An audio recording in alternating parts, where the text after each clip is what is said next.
Počkaj, čiže dobre, dajme hru Nespokojný režisér a tým pádom budeme mať na dvoch hercov. No, hej?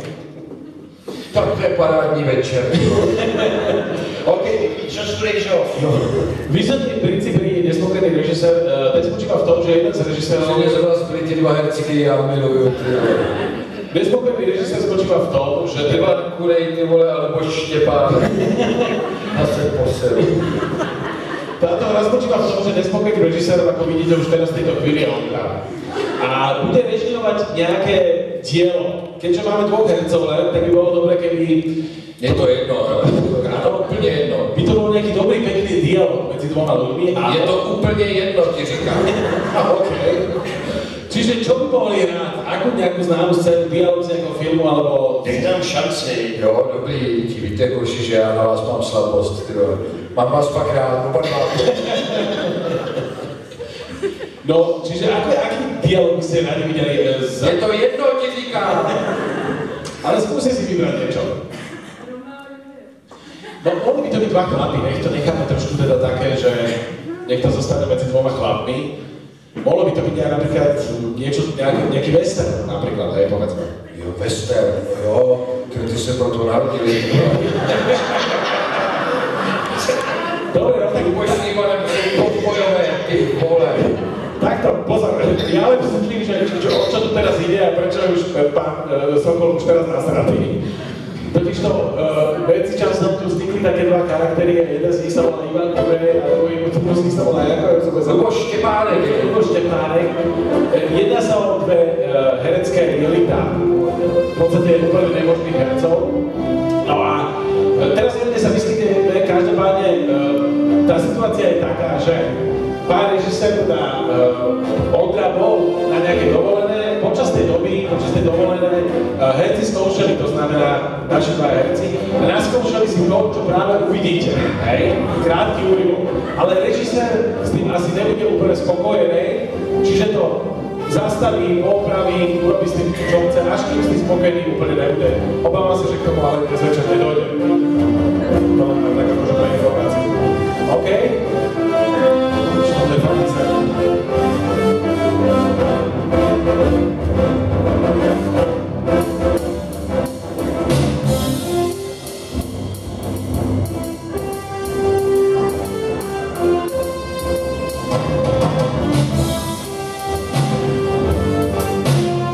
Takhle, musím teda říct, hudbu máme dobrou, no. Bojím se, že nám to moc nepomůže. Luboši, Ivane, kde jste? No, nazdar. Chlapi, já se na vás těšil, ani nevíte jak. To byla dovolená náhodnou, a jsem si říkal, kdy už já se vrátím do Milevska za klukama. Tak pojďme. Ježíši Kriste, určitě.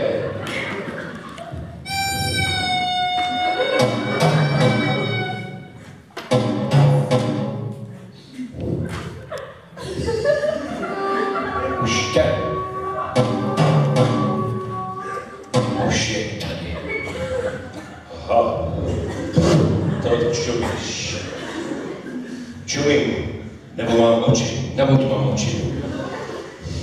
Teď ti je vyškrát. Dovol bych se pousmál. Nevyškráveš. Chlapi, můžu se zeptat. Máte v té hře ještě nějaký jiný texty, který popisují to, co všichni vidíme? Já nějak mám pocit, že informace už je, když vidím, že ta lemra už za tebou přichází, je mě tak nějak jako k hovnu. Jo. Pojďme. Ano, že on ví, jako že už jde, takže... Tak to hrej, tak aby jsme poznali, že už ví, že už jde. A ty seš hraješ kovboje nebo indiána? Já hraju šerifa.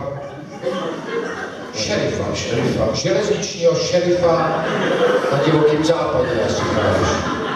No, dobře. Ivane, prosím tě, ty hraješ co? Kovboj. Že mě to nenapadne. Pojďme, chlapi, ještě jednou. Musí to mít napětí toho divokého západu. Jo? Už když ty, Luboši, už když přicházíš, jo? Musí tam být napětí, že já musím vidět, že ten šerif má to celé město pod palcem, je to persona chlap, jo, přichází to, ne Luboši, jako myslím to sebevědomí, že se přichází, jo, tak pojď, ať to vidím, jo, jak přichází. 3x3 je 9. Jupiter vzdávám 1800 světelných let.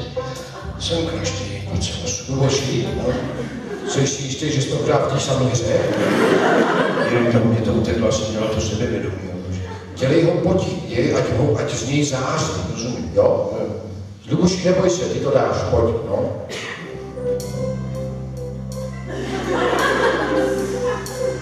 Luboši, ano, jsi si jistý, že hraješ sebevědomí?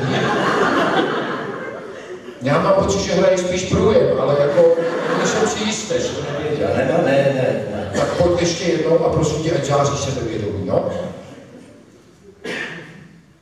Luboši, hele, on jde, jo?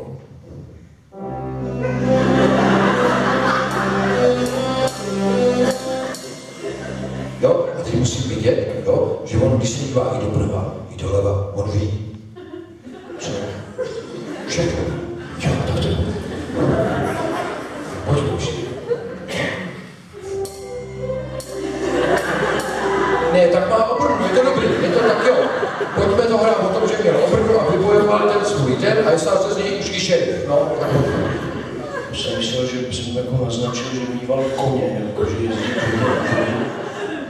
Výborně, to je výborný. Naznač, že měl koně a teď už ho nemá.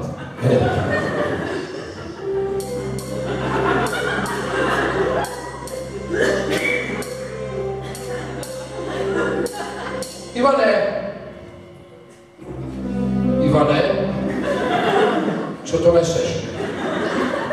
Koně.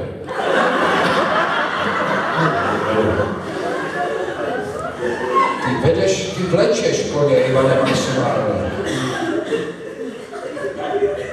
Tak snad je trošku. No, to je lepší. A nemohl by se postavit na druhou stranu, až takhle na sebe nebudete vidět, přes to. Tak, pojďme, no. No, tak pojďme. Luboši, ty už jsi dobrý. Ivane, ty přicházej. Ivane, ale to musí být kůň, který je plný temperamentu, jo? Tak pojďme.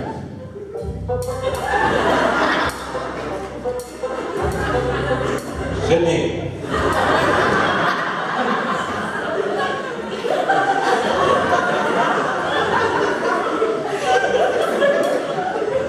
Můžeš šerifovi dávat takovýhle příklady. Bože, ty bylo to, pojďme. Je.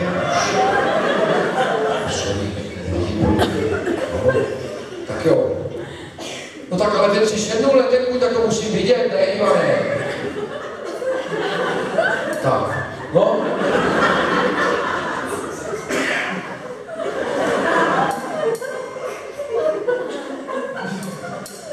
No pojď, Ivane, tohle člověče vypadá divně. Myslím, že tomu koně dělá úplně jiný věci, než si myslíš.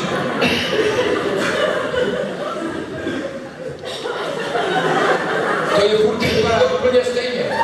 Nech tomu koňovi ty koule na pokoji a starej se o šerifa.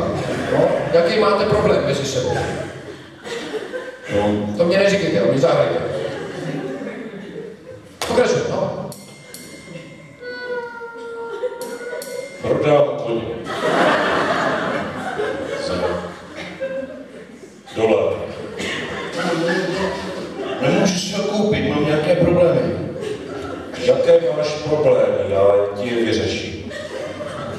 Nelíbíš se mi? Proč?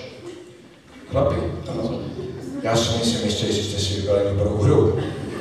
Tam opravdu se nic moc neděje. Je tam nějaký souboj? Té hře, Luboši, je tam souboj v té hře nějaký? Střílení nějaký? No. Tak ho ukažte. Tohle to...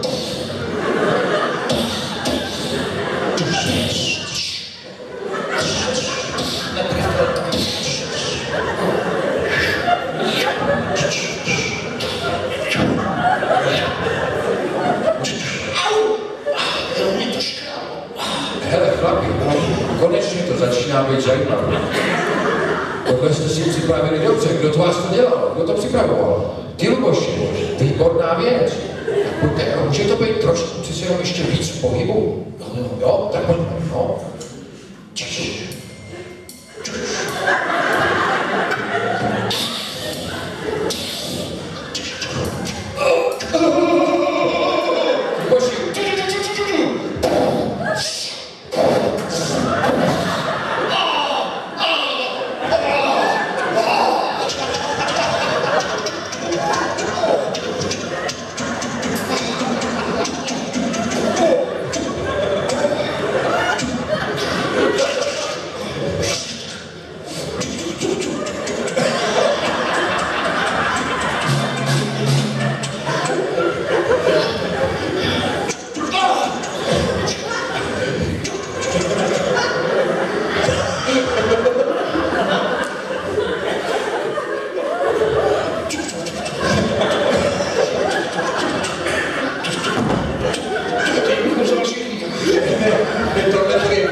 Nemůžou si říct jenom věci, slova nějaký takový, teď tě dostanu, mě nedostaneš ani za živýho indiána nebo něco takového, jo? A končilo by to písní. Jo? Ano? Hele, a ty zaspíváš, hele, jak ten šerif Bulí, právě jsem ho střelil kulí. Jo? Můžeme si dát jenom nějakou melodii drobnou?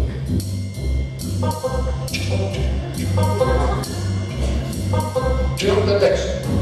Hele, jak ten šerif Bulí, právě jsem ho střelil. Ten šerif Bulí, střelil kulí.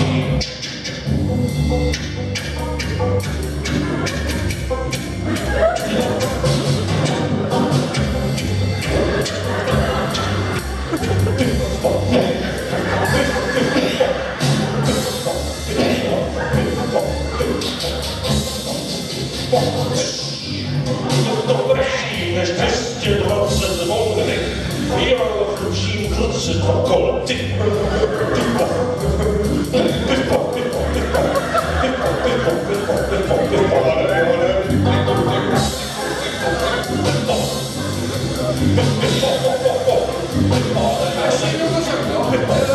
Jak ten šerif, no? Jak ten šerif Bulí, střelil jsem o tom kulí.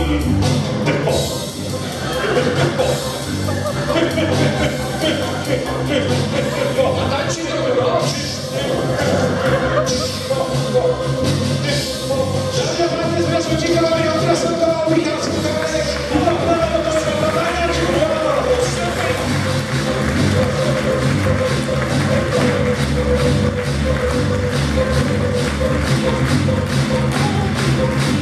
Thank you.